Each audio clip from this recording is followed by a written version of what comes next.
Texas Congressman Nathaniel Moran says the response to Chinese aggression from Indo-Pacific countries will depend on what America does. His statement follows a recent diplomatic mission to Japan, South Korea, and Taiwan.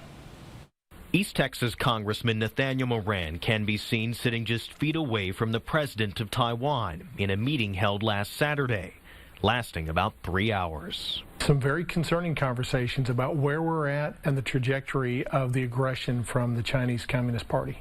The delegation's talks with the Taiwanese president and lawmakers included serious conversations about military readiness for both the U.S. and Taiwan.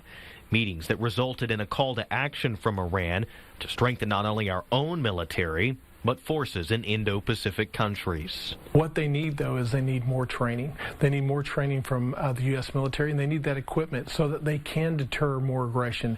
That really is the essence of it. The visit to Taiwan was the last stop from Iran and the delegation after visiting Japan and South Korea.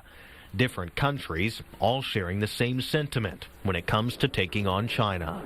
The response almost uniformly across the board was, it depends on what America does. They expect leadership out of America. They expect strength out of America. And if America stands strong and tall, they're willing to do the same. But if America doesn't, if America shows weakness, then that's going to really inform them about the decision that they want to make. And they're going to be more passive. And they were very clear about that.